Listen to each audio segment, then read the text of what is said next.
Welcome to Screw the Stock Market. On this show, we discuss a variety of alternative asset classes, tools to help you unleash your money, a success mindset, and inspiration to see what's possible when we do things differently. Hi. Before we jump into the episode, I just wanted to take a quick moment to thank you guys for being such avid listeners, and also to give you an opportunity to participate in various investment opportunities with Alex and I. Some of the same deals that we talk about will be offered to you so you can put into action what you've learned. Just go to www.screwthestockmarket.com and hit the Invest With Us button at the top of the page. Hi everyone, welcome to Screw the Stock Market. Today we have another timeout episode with just me and Aziz, my old buddy, my compadre. Hey. And we're talking about a really interesting topic. I'll do the little intro, Aziz. So when I first heard about podcasts, the first one I listened to was Bigger Pockets. It's the biggest podcast in real estate. And I noticed that they have this trend that every single episode, they would ask their guest, what is the most, I think the question is something like, what is a book that you recommend? Or what's the most impactful book Or what's that you... Yeah, the most influential in your journey. Yeah, something like along those lines. And I noticed that 9 out of 10 of the guests would always say Rich Dad, Poor Dad, Rich Dad, Poor Dad, Rich Dad, Poor Dad. Yeah. And over time, that like really, wow, a lot of these people like Rich Dad, Poor Dad. A lot of them are saying that changed their whole perspective on everything. And that's what got them to be a successful real estate investor. And now they're a guest on the most successful, on the biggest real estate podcast in the world. And we found the same thing on our end too. When we interview people and ask them the same question, they say the same book. It keeps also happening, and there is a real trend there. And I read the book eventually. I was upset that I hadn't learned all these lessons when I was little, when I was growing up. I was also relieved I had learned some of them along the way. I'll give my dad credit, but I think that's the response that a lot of people get when they read the book. They're like, why don't I know about this stuff? This is crazy. A lot of it is counterintuitive. And years went by. Hey, we went down this journey of doing the apartment complex stuff, and it's been cool, right? We're growing, we're learning, but then the other day I heard a podcast called If Books Could Kill, which is my new favorite podcast, by the way, besides our own Screw the Stock Market. It's funny. It's a really funny podcast. It's very entertaining. And they just essentially do a review of what they call like airport books that have been very influential. And they're not like the biggest fans. They hate on a lot of the books. They like books that you would have heard of. Things like The 5 Love Languages or Men Are From Mars, Women Are From Venus. Like all these. But their takes are hilarious. Yeah, they're really objectively funny. Like I was laughing out loud as I was listening to this one. And they did a review of Rich Dad, Poor Dad. And I just, as soon as it ended, I sent it to Aziz. I was like, Aziz, you got to listen to this. This is hilarious. And so we thought we'd do a little review of their review of the book of Rich Dad, Poor Dad, which is something we've been wanting to talk about anyway. It's fundamental to our show anyway. So here we are. Yeah. First, I guess let's talk a little bit about like our own, I guess I already talked about it. Tell me a little bit about your response when you first read the book. And then we'll get into the podcast episode. A big part of the book that resonated with me, it's like the mindset portion of it that kind of galvanizes you into thinking like, yeah, I've been a slave to the wage system. I've been chasing these like raises and things like that don't amount to really much of anything in the grand scheme of things, and that really are not going to contribute much to my overall financial wealth and whatnot. So it had that kind of impact that just got me thinking about, okay, I need to get out of the rat race. I need to figure out something else. I can't be a sucker for the rest of my life because I feel like going down this path, based on what the book is saying, I'm a sucker. So I need to get out. So it did galvanize me in that sense. But thinking back on it now and after listening to the podcast, I do realize that because I was so galvanized by those ideas, I didn't realize how badly written the book is. It's terribly written. It's awfully written. And he admits it. I don't know if it was in that book or one of the next ones, but I'm not a good writer, but I've sold so many, like millions and millions of copies of my books. So he actually even acknowledges that he's not like the most eloquent, thoughtful writer. He just stream of consciousness, just blah, blah, blah, blah. And then. Yeah. And And you realize in that after you listen to the podcast and go look back at the book, I was like, oh my God, this is just verbal diarrhea. Parts of it just blatantly just don't make any sense. Certain portions of the book, he just randomly has one of the characters, I guess the rich dad, just going off on a rant about the gold standard. And like that's a monetary policy from back in the day that pegged the dollar to gold, like it was actually physically backed by gold. And we eventually shifted out of that. And you're like asking yourself, what does this have to do with anything? And he never gets to the point, and he just goes on a rant about the gold standard. Yeah, that was really funny because the story was taking place in the 1950s when the United States was still on the gold standard. And so he said that his rich dad was predicting that someday they're going to take it away, and then that's going to be the beginning of the end. But it's just like irrelevant to the conversation they were having at the time. It was just... It's like, how's that going to make me rich now? Then there's other portions which I found hilarious where they talk about how the rich dad was just blatantly exploiting Kiyosaki as a kid and just basically building off of his child labor, which then you beg the question of what are you trying to teach him? The way to become wealthy is to exploit young children? I don't understand. And he never really clearly defines anything in that sense. So that gets to my point, like with, again, like I think there's good things about the book and I think there's bad things about the book. And so I think I get it. But with that part in particular, I feel like they purposely were neglecting or ignoring the main lesson in that anecdote, right? Because that's one of the most important parts of the book is where he takes young Robert Kiyosaki at the age of 9, goes and gets this mentor who's going to teach him how to build wealth.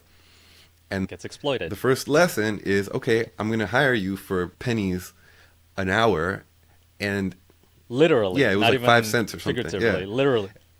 Yeah, it was like I think 10 to 15 cents an hour, which even back then was. And so after a few weeks of working a few hours, he's, wow, I still don't have enough to really buy anything meaningful. This is not worth it. And so the kid eventually gets angry and he goes and he confronts his boss, his mentor, and he says, hey, you're not paying me enough. I need you to pay me more. That's not fair. You're making all this money, blah, blah, blah. And so he's, okay, now you've learned the first lesson. Working for money is a dead end, is essentially lesson 1. And the way he summarizes it is that the rich don't work for money.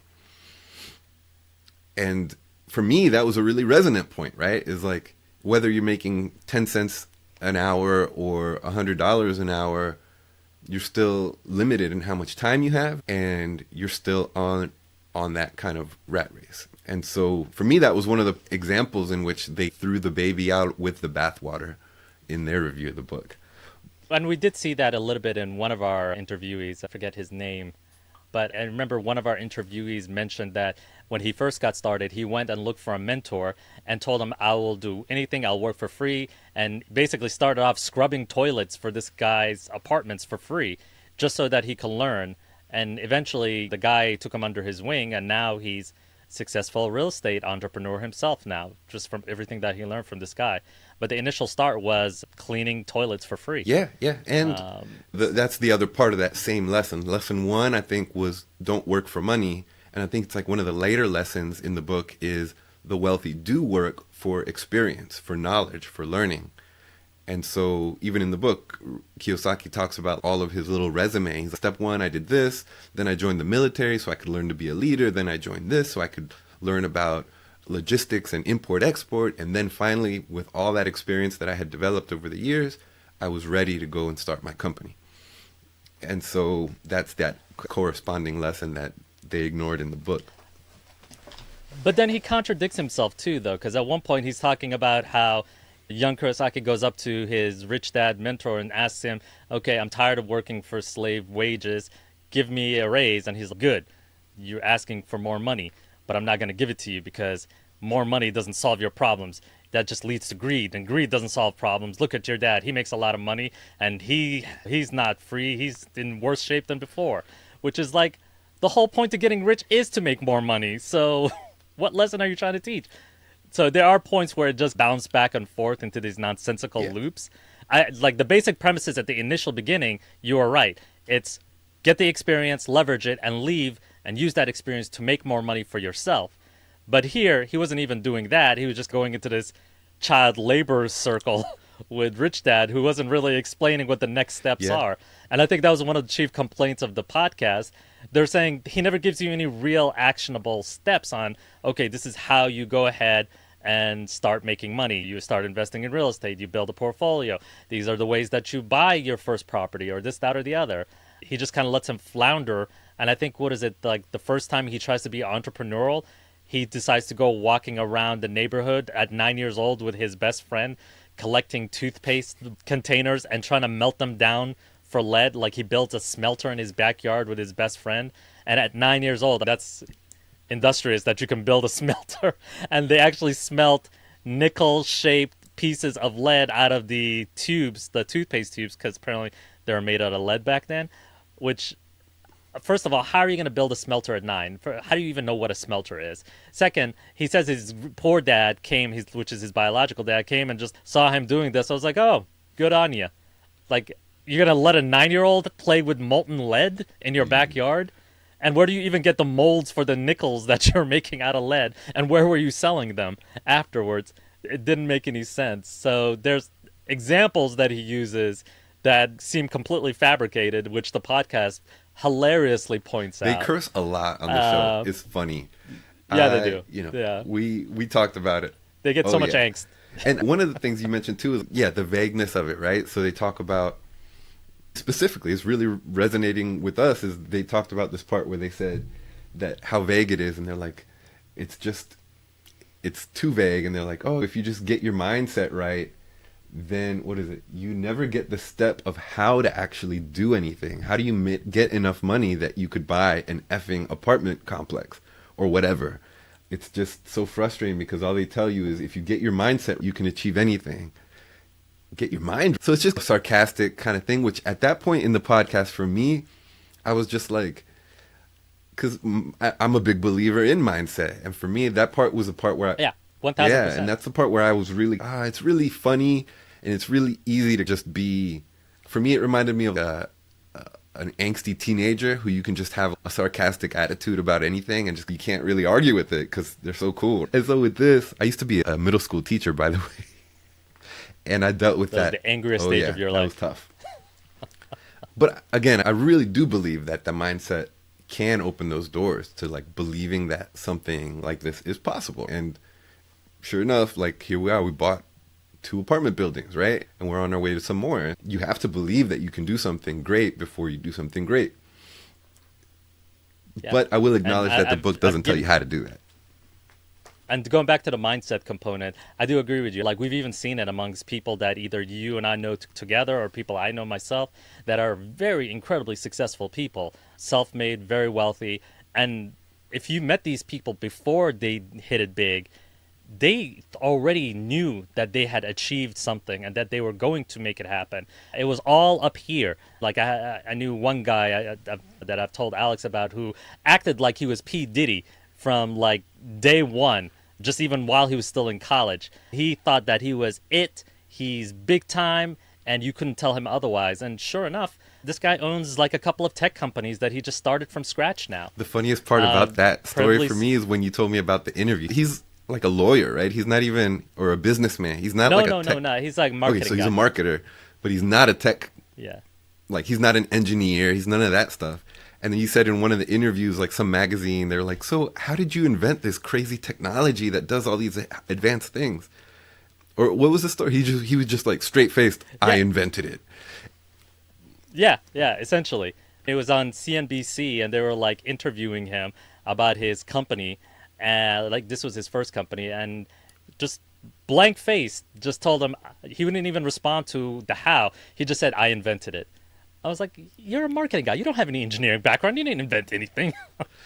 But again, it's the mindset. Yeah. And the reporters just took it at face value. They're like, oh, amazing. And just kept on going. Yeah, it's something. There's something to it. And there's examples of people that we've met on the show that have a good balance of that, where there's something about extreme confidence that is a little bit repulsive to me, right? Like someone who's just so overconfident and sure of themselves that won't even acknowledge there's a possibility that things might not happen the way you think, or that you're not as awesome as you think you are.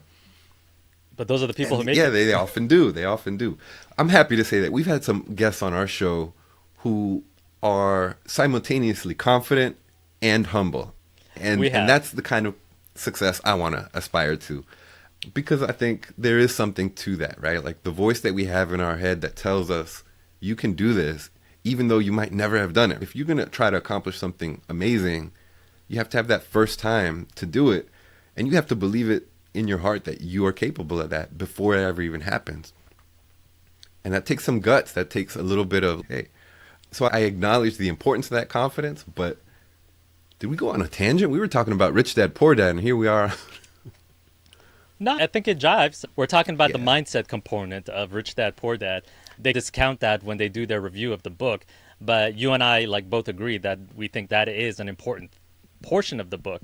It's what got us on the path that we're on Yeah. right now. The examples he uses are utter bullshit.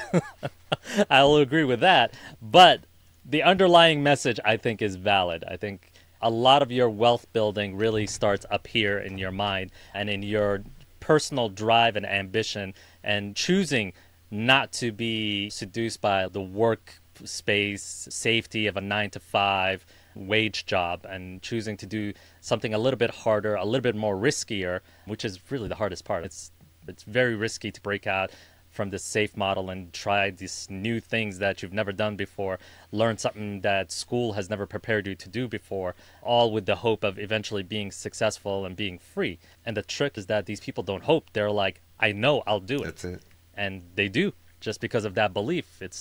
There's no other option. Yeah. The last point that I want to bring up, which I think from you and I, even before we heard this podcast poo-pooing on Rich Dad, Poor Dad, whenever we would recommend the book to people, I think you and I always were like, I'm going to recommend this book, but disclaimer, this guy hates poor people.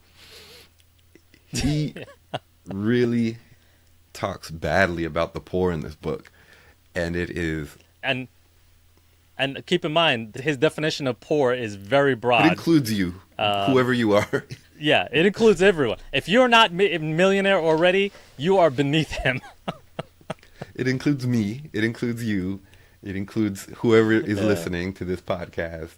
Maybe not everyone. But he's, pretty much if you have to work a 9 to 5 job or also just mindset kind of things, right? He talks about all these different ways in which just the poor have this bad attitude. And it just frankly, it's very political, right? This guy is a Trump. They're like very close friends with Donald Trump, Kiyosaki. And it gets political. And he really and I think when he talks about the poor, he's talking about leftist, I don't know what else to call them, as like socialist. Yeah. And so that's why there's just this hint of contempt and disdain that he has throughout the book towards the poor. And it is a little bit hard to swallow as you read it. But again, I encourage you guys to check it out and don't throw out the baby with the bathwater. Any other words you want to share before we end our little episode today, Aziz? I think another portion that they point out in the podcast that is also amusing is the idea that he creates this image that he's this, and always has been, this very successful businessman that applied and implemented these ideas from a young age and made it big. But when you actually dissect his life, there's a lot of vagueness, and it seems like he was just like a failed businessman most of his life until he got onto this. He wrote this book, and somehow it found its way to Oprah, I believe it was. And that's what launched him into actually becoming wealthy. So at least the podcast hosts believe that he vehemently believes the ideologies that he presents because he thinks they are what made him successful, when in reality it was just like circumstances of just right timing, luck that made it happen. And I don't know, I agree and disagree with that. I agree, like, he probably was a failed businessman most of his life. But I think the fact that, again, it's the mindset aspect. He was so persistent and constantly trying new things. Just to even sit down and write a book, even if it's a badly written book, that takes drive and ambition. And to think of it like, this is good, and push it enough that it somehow finds its way to Oprah, that's still something. So it's, as you said, take it as you wish. Be mindful that there are some aspects of the book that are helpful, and then just try to overlook the ridiculous aspects. Yeah, again, I think for me, it's just more like pointing to the track record of people who are successful, who point to this book as the turning point is like the big thing for me. And Yeah, it's yeah, the and mindset. after reading the book, I do honestly see that the rules and the path that I had laid out for my life was not going to take me where I wanted to go. And that's a really important thing for all of us to just look down the road that you're on and see where's that taking you? And is that the place you want to go? And for me, it wasn't. And so here we are. Do you want to touch on cash flow quadrant? I think we should leave We'll that leave for it for another another one. one. Okay, we'll have another one on cash flow Yeah, quadrant. one book at a Yeah. time. Okay. But we'll call it a day. We'll call it an episode, a wrap. Thank you guys as always for listening, for tuning in, and we definitely welcome your input, your thoughts, and your discussion. We want to create a community where there's dialogue. And so again, you can write us directly at info@screwthestockmarket.com, and we hope to be in touch soon with another episode. Thank you guys. And feel free to comment on our social media as well. We love engagement there. We're on Instagram, TikTok, YouTube, where you can watch these episodes, and also LinkedIn. So please reach out.